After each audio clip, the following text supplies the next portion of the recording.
नमः समय साराय स्वानुभूत्या चकासते चित्स्वभावाय भावाय सर्वभावान्तरच्छिदे अनन्तधर्मणस्तत्त्वं पश्यन्ति प्रत्यगात्मनः अनेकान्तमयी मूर्ति नित्यमेव प्रकाशिताम्। आचार्य भगवान कुंद कुंद देव द्वारा विरचित यह ग्रंथादिराज समय सार है। समय सार जैन शासन का वो अद्भुत ग्रंथ है जिसमें मोक्ष मार्ग के सभी उपायों को बड़ी सुगम दृष्टि से बताया गया है। समय सार को भेद विज्ञान का ग्रंथ भी कहा जाता है, क्योंकि मैं जिस संसार में रह रहा हूँ, जिस वातावरण में रह रहा हूँ, वहाँ धीरे धीरे धीरे धीरे जाने अनजाने में जैसे भी है निसर्गज अधिगमज, मैं कर्मों को, नौ कर्मों को, भाव कर्मों को आप रूप महसूस करने लग गया हूँ। और समय सार आपको बस यही बताने के लिए बार बार अलग अलग शब्दों से कहेगा कि देखो भैया, तुम कर्म नहीं हो, तुम नो कर्म नहीं हो, तुम भाव कर्म नहीं हो। ये जो मिलावट हो गई है, ये मिलावट गलत हो गई है। वस्तु में तो मिलावट होती ही नहीं है, संभव ही नहीं है। ऐसा आज तक 3 काल में हुआ नहीं कि एक द्रव्य दूसरे द्रव्य रूप हो गया हो। मिलावट कहाँ होती है? अज्ञानता में। तो भेद विज्ञान कहाँ होगा? ज्ञान में। आत्मा और शरीर एक दूसरे रूप हुए नहीं हैं। ऐसा नहीं है कि अब बहुत दिनों से शरीर और आत्मा साथ साथ रह रहे हैं तो एक में एक हो गए हों। मैं, मकान, दुकान, रुपया, पैसा, सोना, चांदी, संयोग, ये 9 कर्म जिन्हें हम कह रहे हैं, वो एक में एक नहीं हुए हैं जो मुझे बड़ी मेहनत से अलग करना पड़े। वे तो अलग ही हैं। तो कहाँ गड़बड़ हुई है कि हमने उसे मिक्स कर दिया। छेड़ाला में बड़ा सुंदर रीति से कहा ना, ता कौन जान विपरीत मान करि करे देह में निज पिछान। ता कौन जान, उसको जानता नहीं है। किसको नहीं जानता है? प्रयोजन भूत तत्वों को। क्या कहा? प्रयोजन भूत तत्वों को। एक प्रयोजन भूत तत्व क्या होते हैं? प्रयोजन भूत तत्व किसे कहते हैं? किसी को परिभाषा याद है प्रयोजन भूत तत्व की? कि हम कैसे पहचानेंगे कि ये तत्व प्रयोजन भूत है या नहीं है? क्योंकि आप बार बार यही कह रहे हैं कि शास्त्रों के अभ्यास से सम्यक दर्शन प्राप्त कीजिए। फिर हमारे सामने प्रश्न उत्पन्न होता है कि शास्त्र तो अपार हैं।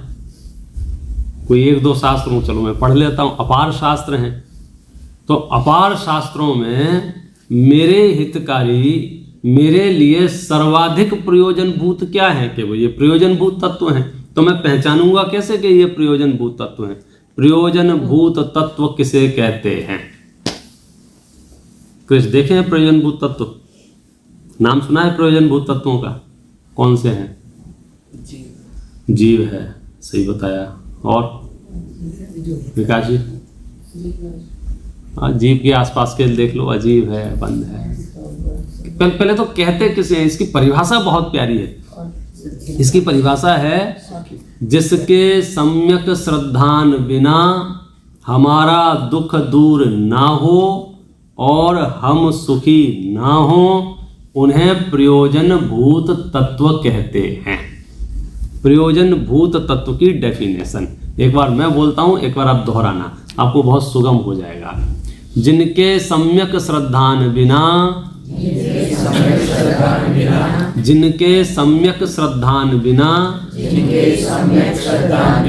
हमारा दुख दूर ना हो, हम सुखी ना हो सकें, उन्हें प्रयोजन भूत तत्व कहते हैं। उन्हें प्रयोजनभूत तत्व कहते हैं। जिनके सम्यक श्रद्धान बिना जिनके सम्यक श्रद्धान बिना हमारा दुख दूर ना हो, हमारा दुख दूर ना हो, हम सुखी ना हो सकें, हम सुखी ना हो सके, उन्हें प्रयोजन भूत तत्व कहते हैं। उन्हें प्रयोजनभूत तत्व कहते हैं। क्या अर्थ हुआ इसका? कि जब तक हम इनका सम्यक श्रद्धान नहीं करेंगे तब तक आप सुखी हो ही नहीं सकते हो, आपका दुख दूर हो ही नहीं सकता है। आप भ्रम से अपने आप को सुखी कह सकते हो, बोल सकते हो मैं सुखी हो गया, मैं सुखी हो गया, मैं सुखी हो गया। बोलने की बात नहीं चल रही है, सच बताना, अंदर से आपको महसूस हो कि हाँ ये सुख है कि नहीं है। तो आचार्य जवाब देते हैं कि आप हमें ये बताओ, आपको प्रयोजन भूत तत्वों का सम्यक श्रद्धान है या नहीं है। यही तो कहा ना, ताको न जान विपरीत मान, करे करे देह में निज पिछान, तन उपजत अपनी उपज जान, तन नशत आपको नास मान, रागादि प्रगटिए दुख देन, तिन ही को सेवत गिनत चैन। सब उल्टा पुल्टा कर दिया ना। तो समय सार क्या कर रहा है कि समय सार जो आपने अपने मनो मस्तिष्क में उल्टा पुल्टा कर दिया है उसको ठीक कर रहा है। सब चीजें आपने मिक्स कर दी हैं। भाई समय सार उसको भेद विज्ञान की रोशनी से अलग अलग दिखा रहा है। देखो भैया देखो, ये जीव अलग है, अजीव अलग है, आश्रव अलग है, बंध अलग है, संवर अलग है, निर्जरा अलग है। लक्षणों से पहचान करके बता रहे हैं। आपके मन में फिर प्रश्न हो कि क्या जरूरी है इन सब का जानना? हाँ हाँ, जरूरी नहीं, अनिवार्य है, कंपलसरी है। बहुत नहीं जानना है, बहुत नहीं जानना। सिर्फ 7 ही तो तत्व हैं। कितने कृष्ण? सिर्फ 7। तो 7 तत्वों को जानने में कितना समय लगता है? कितना समय लगता है? अंतर्मुहूर्त कहा है। अंतर्मुहूर्त माने 1 मिनट के अंदर आपको सब समझ में आ सकता है, बशर्ते हमारा पुरुषार्थ उस जाति का हो।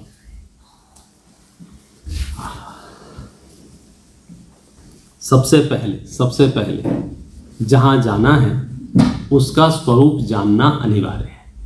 कहाँ जाना है? कहाँ जाना है? मोक्ष में जाना है। मोक्ष में जाना है, मोक्ष में जाना है। तो मोक्ष का स्वरूप जानना जरूरी है। मोक्ष प्राप्त करना है, मोक्ष को पाना है, मोक्ष में जाना है, जो भी शब्द व्यवहार में लो आप, तो आपको जो मंजिल है, आपकी जो गोल है, उसका स्वरूप तो पता होना चाहिए ना। तब तो आप ये कह पाओगे हाँ हाँ मैं मोक्ष जा रहा हूं। अदरवाइज क्या होगा? हो सकता है आप और कहीं रुक जाएं और ये समझ ले में हाँ यही मोक्ष है। समझो अपने घर का नाम मोक्ष रख दो, रख सकते हो ना? और घर में घुस जाओ, बोले हेलो कहाँ से बोल रहे? मैं मोक्ष से बोल रहा हूँ। तो ऐसा शब्द तो कह सकते हो ना, मैं मोक्ष से बोल रहा हूँ। लेकिन उसको मोक्ष कहा जाएगा कि नहीं कहा जाएगा? क्योंकि मोक्ष का स्वरूप यदि नहीं पता होगा तो आप कहीं भी घोषणा कर दोगे हाँ मैं तो भैया मोक्ष में हूँ, मैं तो सुखी हूँ, मेरे पास तो सब है, मेरे पास क्या कमी है? मेरे पास तो एवरीथिंग, सब कुछ है। आचार्य कहते हैं कि आप लक्षणों से बताओ तुम्हारे पास मोक्ष है या नहीं है। मोक्ष का स्वरूप आप जानते हो कि नहीं जानते हो? लोग अपने घरों के नाम मोक्ष को रख के मोक्ष कहेंगे, वो तो ठीक है। और क्या संभावना है? आप ये संभावना हो सकती है कि आप स्वर्ग को ही मोक्ष कह दोगे। पूरे विश्व में सुखी होने की जो सबसे बढ़िया हालात बताए गए हैं वो कहाँ बताए गए हैं? स्वर्ग में बताए गए हैं, जन्नत में बताए गए हैं, हेवन में बताए गए हैं। ये सब भाई भाई हैं एक दूसरे के। सिर्फ नाम मतलब समझो भाषा की दृष्टि से शब्द अलग अलग हैं।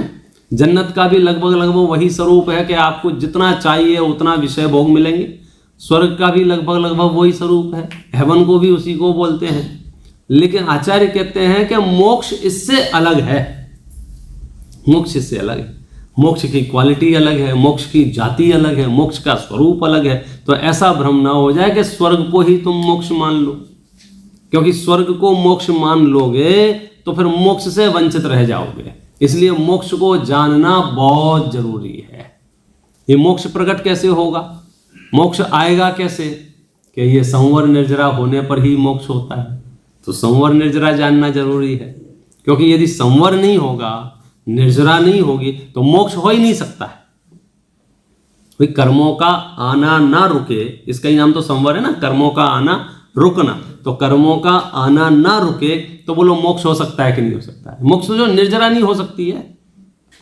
यद्यपि समस्त संसारी जीवों को प्रति क्षण कर्म बंध भी रहे हैं, कर्म निर्जरित भी हो रहे हैं। हम यहाँ बैठ के कर्मों की निर्जरा भी कर रहे हैं। हम क्या, इस विश्व में जितने भी जीव हैं सब कर रहे हैं। बाहर यदि गाय खड़ी है, भैंस खड़ी है, घोड़ा, हाथी, बंदर, छिपकली, मक्खी, मच्छर, जितने भी जीव हैं सब प्रति समय कर्मों की निर्जरा कर रहे हैं। मक्खी मच्छर कर्मों की निर्जरा कर रहे हैं कि नहीं कर रहे हैं? चींटी कर्मों की निर्जरा कर रही है कि नहीं कर रही है? पेड़ पौधे कर्मों की निर्जरा कर रहे हैं कि नहीं कर रहे हैं? सब निर्जरा कर रहे हैं। लेकिन ये मोक्ष की जो निर्जरा है उसकी कंडीशन क्या है कि वो संवर पूर्वक होता है। यदि नवीन कर्मों का आना रुके तो बंधे हुए कर्मों की निर्जरा को निर्जरा कहेंगे। यदि बंधे हुए कर्मों जो हैं वो झड़ते जा रहे हैं और नए आना नहीं रुके हैं तो उसको निर्जरा कौन कहेगा? मुझे बताओ, नाव है, नाव का दृष्टांत दिया है शास्त्रों में 7 तत्वों को समझने के लिए। नाव में पानी भर गया है, अब अपने को नाव डूबने से बचानी है, तो बोलो कैसे बचाई जा सकती है? तो शब्द है पानी की निर्जरा करो। पानी की निर्जरा करो मतलब पानी को बाहर निकालो। पानी बाहर निकलेगा तो नाव बचेगी। तो मैं बिना कुछ इधर उधर विचार किए पानी को निकालना शुरू कर दिया। निकालता जा रहा हूँ, निकालता जा रहा हूँ, निकालता जा रहा हूँ, निकालता जा रहा हूँ। वो लोगों ने कहा भोजन करो, नहीं पानी निकालना जरूरी है, तो भोजन छोड़ दिया, उपवास कर लिया। 1 दिन, 2 दिन, 10 दिन, 20 दिन पानी निकाले जा रहा हूँ। बोलो नाव डूबने से बचेगी कि नहीं? नहीं। क्यों? पानी तो निकाल रहा हूँ ना, निर्जरा तो कर रहा हूँ ना। तो भाई पॉइंट ये है कि आप निर्जरा तो कर रहे हैं, लेकिन जितनी निर्जरा कर रहे हैं उससे ज्यादा बन जाता है। तो हम खुश हो जाते हैं, थोड़ी सी धार्मिक क्रियाएं कर लेते हैं, पूजा कर लेते हैं, स्वाध्याय कर लेते हैं, माला जप लेते हैं, कुछ भी कर लेते हैं। हाँ अब ठीक है, लेकिन आप एवरेज तो निकालो। जितनी आप निर्जरा करते हैं उससे कितने गुणा बांध लेते हैं। तो जब तक संवर नहीं होगा तब तक निर्जरा की संभावना नहीं बनती है, और संवर निर्जरा नहीं होगा तो मोक्ष की संभावना नहीं बनेगी। इसलिए मोक्ष को समझना जरूरी है। मोक्ष संवर निर्जरा पूर्वक होता है, इसलिए संवर निर्जरा को जानना जरूरी है। संवर निर्जरा आश्रव बंध का अभाव होने पर ही होता है। आश्रव बंध का अभाव ना हो तो संवर निर्जरा नहीं हो सकता है, इसलिए संवर निर्जरा को जानना जरूरी है। और आश्रव बंध का अभाव तब होता है जब आप जीव और अजीव को भिन्न भिन्न जाने। अभी तो ऐसी खिचड़ी बनाई है जिसकी हम कल्पना नहीं कर सकते हैं, एकदम मिक्स कर दिया है ना। तो उसमें क्या प्रॉब्लम क्या हो रही है मिक्स करने में? प्रॉब्लम ये हो रही है कि जब मैं अपने आप को शरीर रूप मान लेता हूं तो जो जो शरीर की दशाएं होती हैं, जो जो शरीर की अवस्थाएं होती हैं, वो मुझे मुझ में महसूस होती हैं। शरीर यदि लंबा होगा तो मैं महसूस करूंगा मैं लंबा हूं। शरीर यदि ठिगना होगा तो मैं महसूस करूंगा शरीर में मैं ठिगना हूं। शरीर काला होगा तो मैं महसूस करूंगा मैं काला हूं। शरीर गोरा होगा तो मैं महसूस करूंगा मैं गोरा हूं। अब जो जो शरीर की दशाएं होंगी उस रूप अपने आप को समझेंगे। तो उससे हानि क्या होगी? चलो किसी ने मान लिया मैं शरीर हूं, से नुकसान क्या है? कि नुकसान ये है महा आकुलता, महा बेचैनी इसी वजह से है, क्योंकि जब शरीर नष्ट होता हुआ दिखाई देता है तो अब हमारी पूरी कोशिश होती है अरे शरीर नष्ट होनी है, क्योंकि उसे लग रहा है शरीर नष्ट हो जाएगा तो मैं ही नष्ट हो जाऊंगा। और समय सारा आपको वो रोशनी में दिखा रहा है, ज्ञान प्रकाश में, कि शरीर के नष्ट होने से आत्मा नष्ट नहीं होती है, क्योंकि 2 जुदे जुदे तत्व हैं, 2 जुदे जुदे पदार्थ हैं, दोनों के गुण धर्म अलग अलग हैं, दोनों की क्वालिटी अलग अलग है, एक दूसरे को आपने मिक्स मान लिया है। अच्छा, समय सार इतना ही नहीं कह रहा है, समय सार इसे 2 कदम आगे की बात कह रहा है क्या 2 कदम आगे की बात कह रहा है? अच्छा ये बात बताओ, शरीर और आत्मा एक हो गए हैं, उन्हें हमें अलग अलग करना है, या वे अलग अलग ही हैं, हमें सिर्फ जानना है? देखो मार्ग कितना सुगम है भाई। माला उलझ गई हो तब तो हमें सुलझानी पड़ेगी, उलझ गई हो तो सुलझानी पड़ेगी ना, यहां से निकाल। यहां क्या कह रहे हैं? उलझी नहीं है, उलझी नहीं है। तुम्हें भ्रम हो गया है कि उलझ गई, तो डिजाइन ही ऐसा है भैया, बहुत मेहनत से बनाया है, इसे मत सुलझाओ, इसे सुलझाओ तो पूरा गड़बड़ कर दोगे। तो करना कुछ नहीं है, जानना है। और मुश्किल हमारी ये हो गई है, अनादि काल के कर्तृत्व के संस्कार सर चढ़ के बोलते हैं, नहीं करने वाला कार्यक्रम हमें पसंद ही नहीं आता है। हम बोर हो जाते हैं, हमें कुछ कराओ, हमें कुछ। अभी अभी हम यहाँ कराने लग जाए ना, कुछ हाथ ऊपर करो, हाथ ऐसे करो, हाथ ऐसे करो, हॉल में जगह नहीं मिलेगी। और अभी हम बोल रहे हैं कि हाथ पे हाथ रख के बैठ जाओ, और यार अपने जो हाथ पे हाथ रख के बैठ जाएंगे तो क्या करेंगे हम? क्योंकि वो कर्तृत्व का रस जो है ना, हैबिट जिसको बोलते हैं, आदतें बिगड़ गई हैं। करता, मैं करता, मैं करता, मैं करता, मैं करता। गुरुदेव श्री बार बार बोलते हैं ना, आ करूं, आ करूं, आ करूं, आ करूं, आ करूं। तो वो आ करूं में ऐसा नशा चढ़ गया है कि अब वो 1 मिनट खाली नहीं बैठ सकता है। और आप कर्तृत्व का जहर यदि अपने अंदर से नहीं निकालेंगे, धर्म की कोई क्रिया नहीं कर पाएंगे। आप धर्म की, आप सामायिक नहीं कर पाएंगे। लोगों की प्रॉब्लम के मैं सामायिक करने बैठता हूं, बहुत विकल्प आते। विकल्प कहां से आते हैं? वो जो अंदर में कर्तृत्व का श्रद्धान पड़ा है ना, वो विकल्प को जनरेट करता है बार बार। वो भाव उत्पन्न होता है, मैं नहीं करूंगा तो कैसे होगा, देख लूंगा, मैं नहीं करूंगा तो होगा ही नहीं, मैं ही तो संचालक हूं, मैं ही तो करता हूं, मैं ही तो कर रहा हूं। बोलो कितने लोग ये दावा करते हैं मिल जाएंगे मैंने शरीर को मेंटेन करके रखा है? कितने लोग दावा करते हैं मिल जाएंगे? और इस दावे में सच्चाई कितनी है? सच्चाई कितनी है? अब तो दृश्य ऐसे ऐसे दिख रहे हैं कि शरीर को मेंटेन करने के लिए जो जिम बनाई थी, वो जिम में व्यायाम करते करते लोग निकल रहे हैं, स्विमिंग में तैरते तैरते निकल रहे हैं, नाचने से शरीर नाचते नाचते निकल रहे हैं। तो ये तो आपको बचाने के लिए थे ना। क्या हुआ? क्या आप गणित समझ ही नहीं पाए? देखो भैया, ग्रंथ समय सार चल रहा है, स्वरूप गुप्त होने की कला सिखाई जा रही है। वे लोग भ्रमित और क्या कहना चाहिए, कंफ्यूज हो सकते हैं जो संसार में रह के सुख ढूंढ रहे हैं। यहाँ तो संसार का अभाव करके सुख बताया जा रहा है। आप लग सकता है कि अभी तो हमारे साथ क्या कहना है, घर गृहस्थी के दिन हैं, व्यापार आजीविका के दिन हैं, खेलने खालने के दिन हैं, पढ़ने पढ़ाने के दिन हैं। यहाँ कह रहे हैं अतीन्द्रिय सुख का पान आप कैसे कर सकते हो? उसका पहला कदम है कि आप जो मिलावट कर रखी है, पहले उसको अलग अलग कर दो। अलग अलग कर दो, ये भाषा भी समझो, चरणानियों में बोलने में आ जाती है, कर दो। कर मत दो, जान लो। क्यों? एक में तो हो ही नहीं सकते।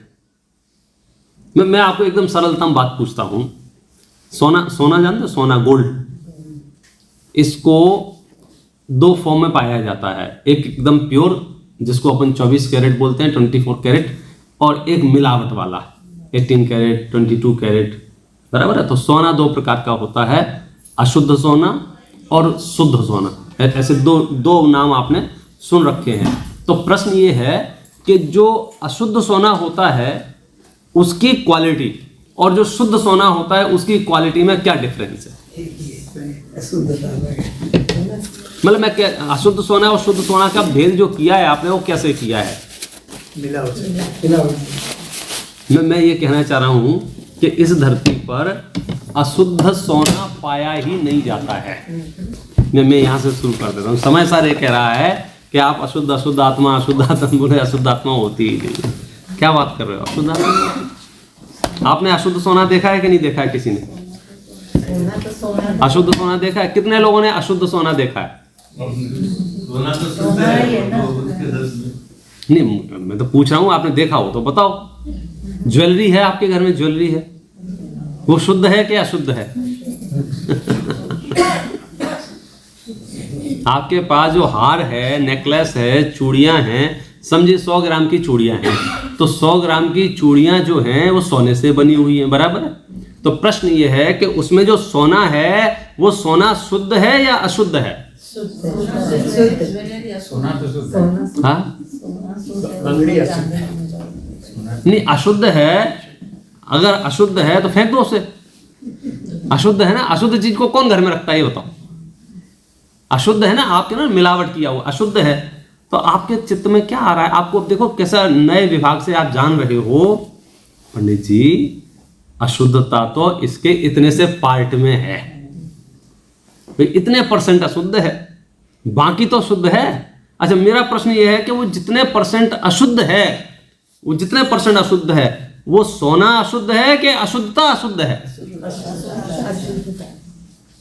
नहीं समझ। मैं आपसे और इजी करता हूं। 80 ग्राम सोना लिया, 20 ग्राम अपन ने दूसरी धातुएं ले ली, अलॉय जिसको बोलते हैं, और दोनों को मेल्ट करके अपन ने एक 100 ग्राम की बिस्किट बना दी, 100 ग्राम की कैडबरी बना दी। अब ये जो 100 ग्राम की कैडबरी आप देख रहे हो, इसमें से मैंने शुद्ध सोना कितना डाला था?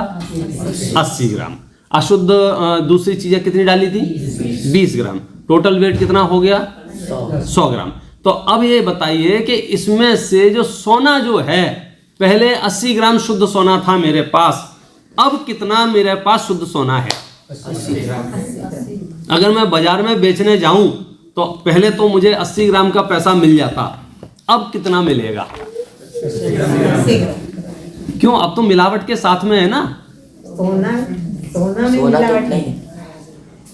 अब क्या करना पड़ेगा मुझे बताओ? मेरा सर दुख रहा है, स्ट्रेस में आ गया हूं मैं, मेरा सोना अशुद्ध हो गया, मेरा सोना अशुद्ध हो गया, मेरा सोना अशुद्ध हो गया। यहाँ क्या बताना कोशिश कर रहे हैं कि सुनो, तुम मुफ्त में स्ट्रेस में आ गए हो, सोना अशुद्ध नहीं हुआ है। क्यों अशुद्ध नहीं हुआ है? आप बताओ ना। पहले सोना कितना था आपके पास? 80 ग्राम था। अब कितना है सोना आपके पास? 80 ग्राम। तो सोने में कम ज्यादा हुआ ही नहीं है। एक स्वर्ण का एक दाना भी अशुद्धता रूप परिणमित नहीं हुआ है। और ये बात कब की जा रही है मालूम है? जब हमें वो अशुद्ध फॉर्म में दिख रहा है। कांटी पे कोई वजन रखेगा स्केल पे, तो कितना वजन आएगा? 100 ग्राम वजन आएगा, बराबर है। आपको पेमेंट कितने का मिलेगा? 80 ग्राम का। 80 ग्राम का पेमेंट कब मिलेगा? जब उसमें से 20 ग्राम अलग निकाल के रख देंगे तब, या 20 ग्राम साथ में बना रहे तब भी मिल जाएगा? तब नहीं मिलेगा। दो तरीके हो गए ना। एक तो पहले मैं 80 ग्राम अलग करूं रिफाइनरी से, 20 ग्राम अलग करूं, 80 ग्राम अलग करूं, तब आपको 80 ग्राम का पैसा मिलेगा। एक कोई ऐसा तरीका है कि मैं 80 ग्राम अलग ना करूं फिर भी 80 ग्राम का पैसा मिल जाए? मिलेगा कि नहीं मिलेगा? किस बेस पे मिलेगा? उसका आधार क्या है? सोना। उसका आधार यह है कि 80 ग्राम सोने में से एक दाना भी, 1 ग्राम भी, 1 मिलीग्राम भी अशुद्धता रूप परिणमित नहीं हुआ है। उस सोने को मिट्टी में गाड़ दो, चक्की में पीस दो, खलबत्ते में कूट दो, उसके टुकड़े टुकड़े कर दो, उसमें आग में डाल दो, उसका पानी पानी कर दो उसको। बताइए कितनी देर बाद 80 ग्राम का वो 70-60 ग्राम रह जाएगा? नहीं, एक कुछ फर्क नहीं पड़ेगा। जब पुद्गल द्रव्य अपनी इतनी पावर रखता है कि आप उसे पीस दो, कूट दो, चकनाचूर कर दो, आग में डाल दो, पानी पानी कर दो, वो अपना गुणधर्म नहीं छोड़ रहा है, तो हे चैतन्य तत्व, हे भगवान आत्मा, हे भव्य जीवो, आपको ये क्यों भ्रम हो गया है कि मैं शरीर हो गया हूं, मैं मकान दुकान रुपया पैसा सोना चांदी हो गया हूं, मैं कर्म हो गया हूं, मैं नो कर्म हो गया हूं, मैं भाव कर्म हो गया हूं? ऐसी भ्रांति आपको क्यों हो गई है? जवाब देते हैं अज्ञानता से। तो क्या करेंगे? ज्ञान कर लो। ज्ञान करने में क्या करना पड़ेगा आपको? मैं भिन्न हूं, शरीर भिन्न है, मैं जुदा हूं, ये जुदे हैं। मतलब आप देख लीजिए, 6 डाला की एक लाइन में सम्यक दर्शन करा दिया। पुद्गल नव धर्म अधर्म काल इनते न्यारी है।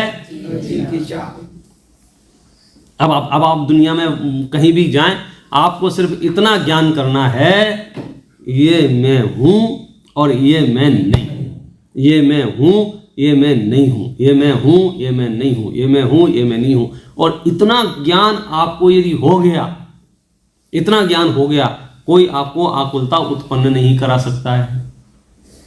कैसे नहीं करा सकता है? कैसे नहीं करा सकता पता? क्योंकि ये मैं नहीं हूं, फिर आकुलता हो ही नहीं सकती है।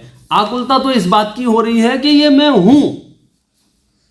आप लोक में भी आपकी गाड़ी खड़ी हुई है, आपकी भी गाड़ी काली कलर की है, दूसरे की भी काली कलर की है। दूर से आपको लगा ये मेरी गाड़ी है, और कोई उस गाड़ी को समझो डिस्टर्ब कर रहा था, स्क्रैच कर रहा था, कुछ भी कर रहा था, तो आपको घबराहट, बेचैनी, आकुलता हुई थी ना, और आप दौड़ पड़े, ऐसे कैसे मेरी गाड़ी को कर सकते हैं। लेकिन दौड़ते दौड़ते आपको नंबर प्लेट दिख गई और ये आत्मानुभूति हो गई कौन सी? ये मेरी नहीं है। अच्छा, उसके बाद क्या होगा? उसके बाद क्या होगा? उसके बाद जो शांति हुई वो कैसे आई, कहाँ से आई? उसके बाद फिर मेडिटेशन करना पड़ेगा, तब शांति होगी। ध्यान लगाना पड़ेगा, बार बार सोचना पड़ेगा, कुछ नहीं करना पड़ेगा। आपको इतना मैसेज ब्रेन को मिला, इतना आपको संदेश मिला। कितना संदेश मिला? ये मेरी नहीं है।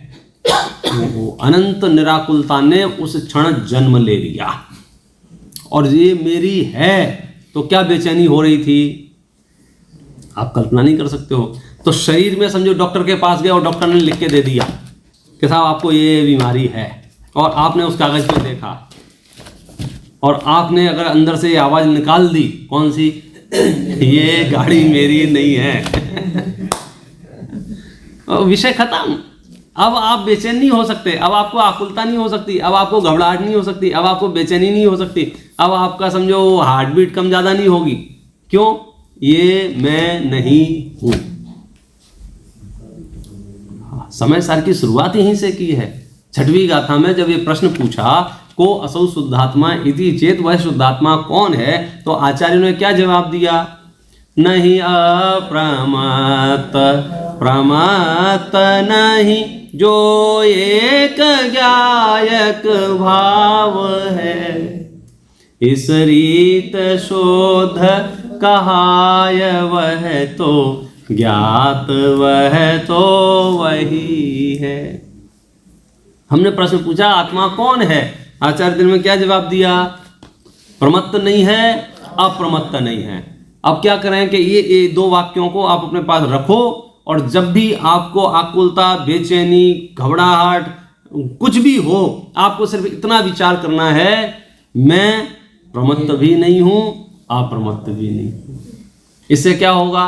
घबराहट खत्म। बेचैनी है ही इस बात की, क्योंकि मैंने जिन पदार्थों को, जिन संयोगों को आप रूप मान लिया है, उन संयोगों के नष्ट होने पर मुझे ऐसा लगता है अब तो मैं ही नष्ट हो गया। और हो भी जाता है। साइकोलॉजिकल भी ऐसा ही होता है। जिसके साथ बहुत टाइम तक रहने लग जाए ना, सहज ही उस वस्तु से एकत्व, ममत्व, कर्तृत्व, भोक्तृत्व सहज ही होने लगता है। अपने आप लोगों को अपने पुराने घर से, पुराने मकान से, पुरानी दुकान से, पुरानी गाड़ी से, एक एक चीज़ से इतना इसलिए क्यों हुआ? क्योंकि साथ में रहते रहते ये भ्रम हो गया ना, यही मैं हूँ, यही मैं हूँ। आप कुत्ता बिल्लियों के साथ में रहने लग जाओ तो लगने लग जाएगा बस यही मैं हूँ। फिर आपको बिल्कुल भी संकोच नहीं होगा, फिर आपको ग्लानि नहीं आएगी। निर्विचिकित्सा अंग के धारी होते हैं कुत्ता पालने वाले जितने भी हैं, वो उनकी पट्टी को बड़ी आराम से उठा लेते हैं, लेके घूमते हैं, फिर जगह पर डाल देते हैं। कितनी निर्विचिकित्सा है। और साधर्मी की वैयावृत्ति करना पड़े। तो ये जो आपके दिमाग में जो है, तो ये एक क्लियरेशन हो जाएगा। कौन से, कहाँ से? ये मैं हूँ, ये मैं नहीं हूँ, ये मैं हूँ, ये मैं नहीं हूँ। पूरे समय सार में इसके अलावा कुछ नहीं बताया गया है। जगह जगह में एक एक गाथा में अलग अलग तरीके से एक ही बात सिद्ध की गई है कि ये तुम हो और ये तुम नहीं हो, ये तुम हो, ये तुम नहीं हो। शुरुआत ही जब समय सार की तो कहाँ से शुरुआत की? किसका नाम समय सार है ना, तो समय दो प्रकार का है, यहाँ से बात शुरू की। समय दो प्रकार का है। कौन से दो प्रकार का समय है? एक स्व समय और एक पर समय। स्व समय किसे कहा और पर समय किसे कहा? कि जो ज्ञान, दर्शन, चारित्र में स्थित है वह स्वसमय है, और जो पुद्गल कर्म के प्रदेशों में स्थित है वह परसमय है। फिर से बोल देता हूं, जो ज्ञान, दर्शन, चारित्र अपने खुद के गुणों में स्थित है, अपने खुद के गुणों में लीन है, वह स्वसमय है, और जो अपने खुद के गुणों को छोड़ करके पुद्गल कर्मों के प्रदेशों में स्थित है वह परसमय है। इतनी बात कही ही थी, और ये बात सर्वागम में लिखी हुई है। दो तरह के जीव हैं, या दो तरह के समझो पाए जाते हैं, एक सम्यक दृष्टि, एक मिथ्या दृष्टि। तो यहाँ भेद कर दिए, एक स्वसमय, एक परसमय। एक अपने आप को दर्शन, ज्ञान, चारित्र रूप मानते हैं, जानते हैं, लीन रहते हैं।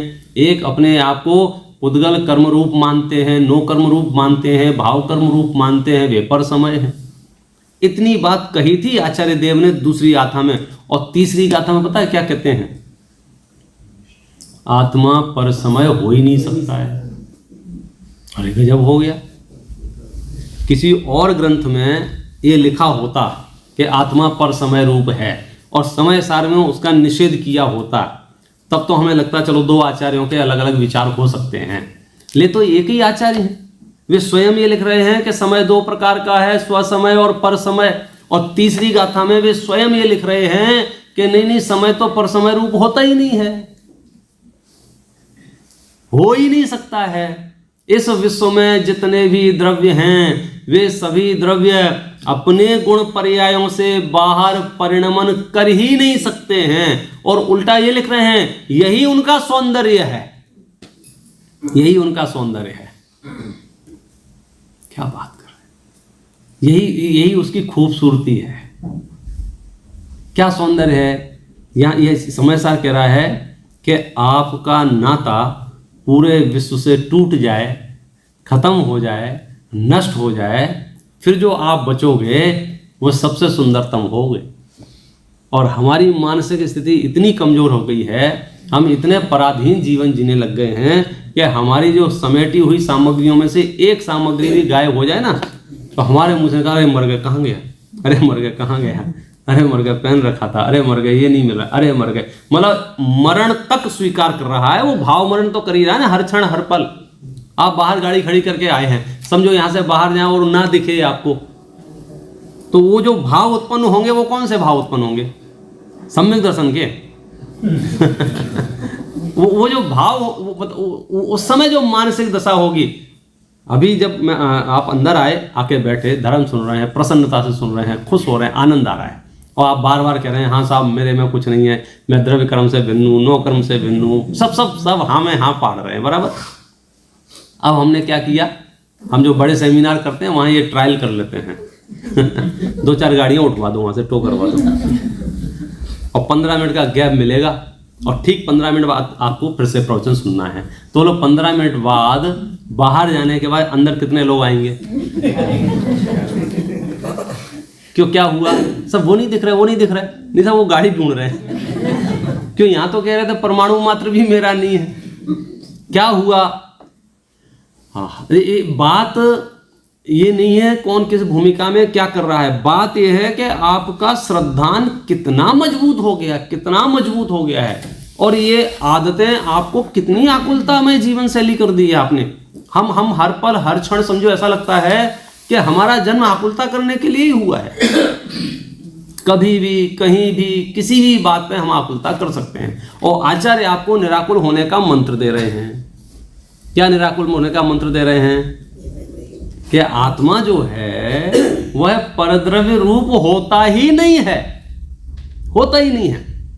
ये नहीं होता है बच्चे एक दूसरे को चिढ़ा देते हैं कि एक बच्चे ने बोल दिया, दूसरे बच्चे से कह दिया तू गधा है, और वो बच्चा फूट फूट के रोने लगा, गधा हूँ गधा हूँ गधा हूँ।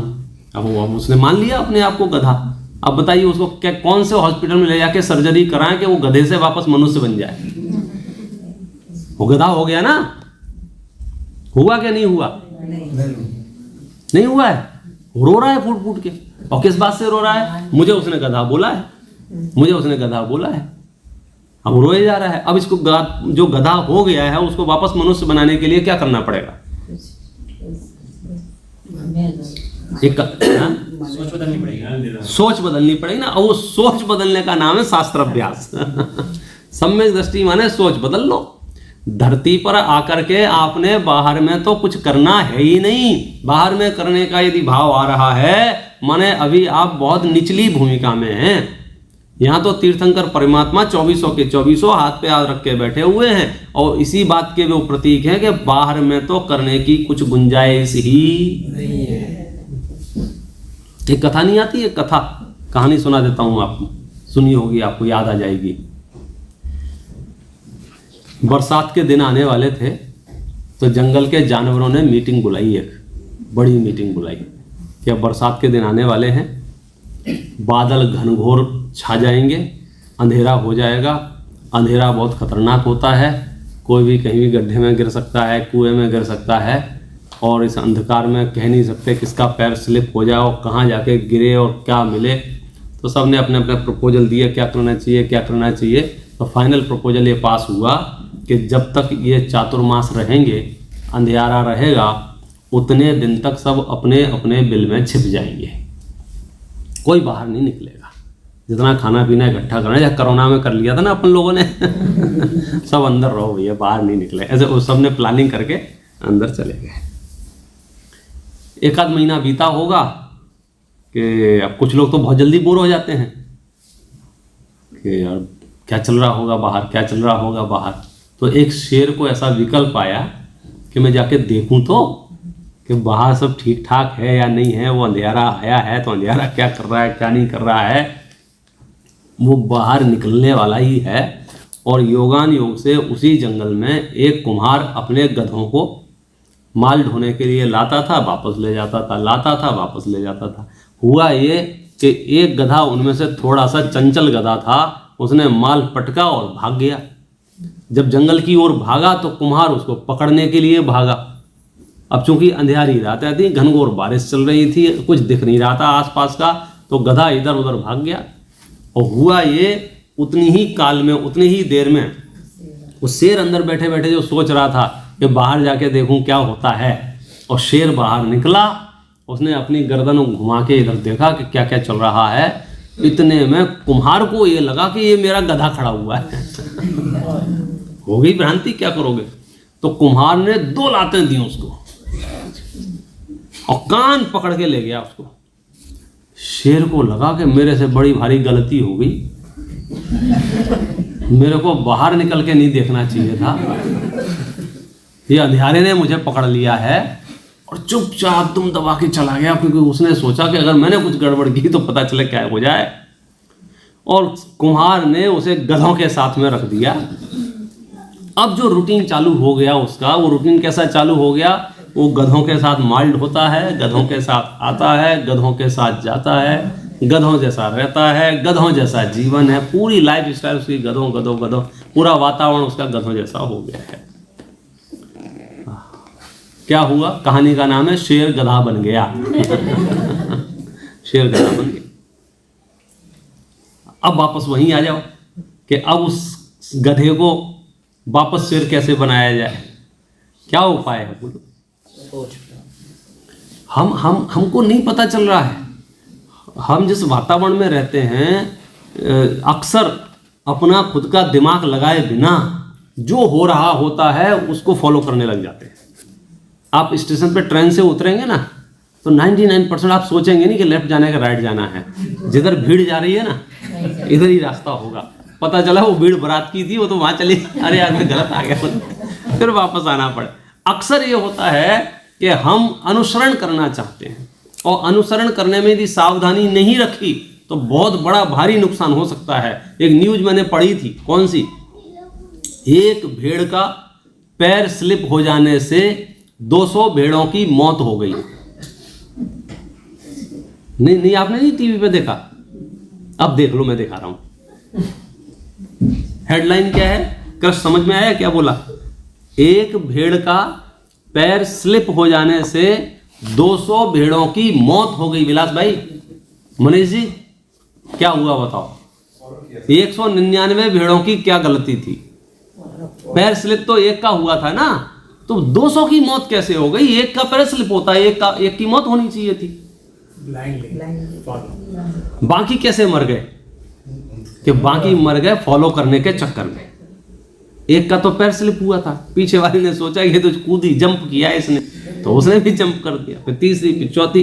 इसको भेड़ चाल बोलते हैं। यानी भेड़ों की ये सामान्य सी प्रकृति होती है, उनका मनोविज्ञान ऐसा कह लो कि वो आगे वाली भेड़ जहां जा रही हो पीछे पीछे चले। एक भेड़ पानी में कूद जाएगी और सारी भेड़ें अपने आप कूद जाएंगी, तो मेहनत करने की जरूरत नहीं है। लेकिन इसमें नुकसान क्या हो रहा है? ये शास्त्र आपको कुकुरों से क्यों बचाने की बात कहते हैं? क्योंकि अगर एक का पैर स्लिप होगा तो एक ही नहीं मरेगा, फिर वो देखा देखी जो है, देखा देखी वो सारे के सारे निपट जाएंगे। तो हमें पता ही नहीं चला। हम मिथ्या दृष्टियों के बीच में रहते हैं, मिथ्या दृष्टियों जैसे सोचते हैं, मिथ्या दृष्टियों जैसे उठते बैठते हैं, और चारों तरफ मिथ्या दृष्टि भरे पड़े हैं। तो अब हमें सम्यक दृष्टियों का अंदाजा नहीं है। हम तो सत्शास्त्रों का पठन करते हैं तो लगता है अच्छा ऐसे होते हैं सम्यक दृष्टि, वरना तो हम समझ रहे यही बेहतर है, यही अच्छा है। अब वो शेर अपने आप को सुरक्षित महसूस कर रहा है माल ढोके। लाते खा के खुश है वो शेर। क्यों लाते खा के खुश है? क्योंकि वह स्वरूप को विस्मृत कर चुका है। वो भूल गया अपने आप को, अपनी सत्ता को, अपने ताकत को, अपने पराक्रम को, अपने शौर्य को, सब भूल गया। वो वहीं मस्त है वो। तो ऐसे ही आचार्य तो कह रहे हैं कि ये तीन लोक का नाथ, सिद्ध सला में बैठने का अधिकारी, अनंत काल तक भगवान बन के बैठे, इतनी ताकत हमारे अंदर है। लेकिन क्या हुआ? गधों की तरह माल ढो रहे हैं। सुबह उठ, नहा, दुकान जा, वापस आ, ऑफिस जा, जी हजूरी कर, खा, सो जा, फिर जग, फिर सो, फिर दिन रात पता ही नहीं चल रहा है काल कब बीतता जा रहा है। और हमें भी लग रहा है कि अब कर लेंगे। सोचने का समय नहीं मिल रहा है। सोचे कहाँ से? दूसरी चीजों में इतना उलझ गया है। वो संसार वृक्ष का दृश्य नहीं देखा कि आपने? एक आदमी पेड़ पे लटका हुआ देखा है आपने? एक आदमी पेड़ पे लटका हुआ है। क्यों पेड़ पे क्यों लटका हुआ है? पेड़ पे क्यों चढ़ गया वो? पीछे से हाथी आ रहा था ना, हाथी से बचने के लिए पेड़ पे चढ़ गया। तो अब तो ठीक है ना, वो पेड़ पे चढ़ गया तो नहीं भैया। जिस डाली को पकड़े हुए उसको चूहे काट रहे हैं, और नीचे देखता है तो अजगर और सांप हैं। इतने में हाथी ने पेड़ को हिला दिया तो मधुमक्खियां और काट रही हैं। अब आप उससे पूछो कैसे हो भाई साहब? पता है वो क्या कह रहा है? I am fine. यही हालत है सबकी। क्या उससे पूछा हमने, और साहब कैसा चल रहा है? I am fine, first class, बढ़िया चल रहा है। परमार्थ से विचार करो, क्या बढ़िया चल रहा है? बढ़िया चलने की गुंजाइश है उसमें? कितनी जगह है बढ़िया चलने की? नीचे हालत का मन, मानसिक दशा कितनी। अच्छा, उस पेड़ पे कौन लटका हुआ है? कृष्ण मालूम है कौन है वो? जानते हो उसको जो पेड़ पे लटका हुआ है? नहीं पता है कौन है? हाँ, कौन? हम लोग संसारी जीव लटका हुआ है। हम तो मुक्त हैं। पेड़ पे जो है ना संसारी जीव लटका हुआ है। क्या करे? थोड़ा साहब ने लिखा है आत्मा की बात भी करता है तो ऐसे करता है, आत्मा कोई थर्ड पार्टी है, उसके बारे में चर्चा चल रही है, आत्मा का मोक्ष करा देंगे। मतलब ऐसे ही वो जो लटका है वो तो संसारी है, और हम कौन है? हर घर में दरवाजे पे वो चित्र लगा लेना चाहिए और लिखना चाहिए आई एम। यहाँ से ये मैं हूँ। जब तक आपकी सम्यक दृष्टियों जैसी हालत नहीं हो तब तक पता नहीं चल रहा है। वो एक बूंद के चक्कर में वो सारे दुख भूल गया है। वो मधुबिंदु का स्वाद आया ना, तो उस एक बूंद के चक्कर में वो भूल गया कि नीचे अजगर हैं, इधर उधर। ऐसे ही हमको थोड़े बहुत अनुकूलताएं मिल जाती हैं। कभी कभार जैसा हम सोचते हैं वैसा परिणमन बाहर में हो जाता है, हम सब भूल जाते हैं। ऐसा लगता है बस यही ठीक है। वो तो वापस से डॉक्टर याद दिलाते नहीं, भाई साहब अब तुम्हारे पास ज़्यादा दिन नहीं है, समय सार ये कह रहा है अनिल भाई अंतर मुहूर्त भी आपके पास है, तो अपने उपयोग को समझकर चैतन्य में समा जाओ। इसके अलावा कुछ करने जैसा नहीं है। इसका क्या होगा, हमारे मतलब आपके फादर ने भी यही सोचा था, और उनके फादर ने भी यही सोचा था, चक्रवर्ती भी जब यहाँ से 6 खंड छोड़ के जा रहा होगा अगर वो मिथ्या दृष्टि होगा तो माथा गर्म हो रहा हो उसका, 6 खंड का क्या होगा, 6 खंड का क्या होगा। हम तो 4 मकान का टेंशन लिए बैठे हैं, वो 6 खंड का चिंता कर रहा है। और सम्यक दृष्टि हो तो परमाणु मात्र, ये समय सारे वो रहस्य बताएगा कि परमाणु मात्र भी राग विद्यमान है, समझ लीजिए मोक्ष मार्ग शुरू नहीं हो सकता, क्योंकि जिसको परमाणु मात्र भी राग है वो सम्यक दृष्टि नहीं हो सकता। तो हमको इतना सा भी राग नहीं चाहिए समय सार की दृष्टि में। अब आपके मन में प्रश्न भले उत्पन्न हो सकता है, क्या बात करते हो, सम्यक दृष्टि के पास अगर इतना सा भी राग नहीं होगा तो वो घर गृहस्थी कैसे चलाएगा, वो राज्य शासन कैसे चलाएगा। अच्छा, चक्रवर्ती, भरत चक्रवर्ती सम्यक दृष्टि थे कि नहीं थे? सम्यक दृष्टि थे ना, तो फिर वो लोग मोक्ष मार्गी हैं कि नहीं है, आत्मा को जानते हैं कि नहीं जानते हैं, राग है कि नहीं उनको। समय सार कह रहा है यदि परमाणु मात्र भी राग हुआ तो आत्मा को नहीं जान सकते। परमाणु समझते हो कितना होता है? परमाणु माने बहुत छोटा सा कण होता है ना, परमाणु मात्र भी राग यदि है तो आप आत्मा को नहीं जान सकते हैं। और हमको प्रैक्टिकली सोचना पड़ेगा कि सम्यक दृष्टि भरत हो या अन्य कोई सम्यक दृष्टि हो, राजा राम सम्यक दृष्टि हो या पांडव सम्यक दृष्टि हो, भीम अर्जुन सम्यक दृष्टि हो, क्या इनके पास परमाणु मात्र राग है या नहीं है। 15 मिनट का होमवर्क देता हूं और पुनः हम जो है इस चर्चा को कंटिन्यू करेंगे। ओम नमः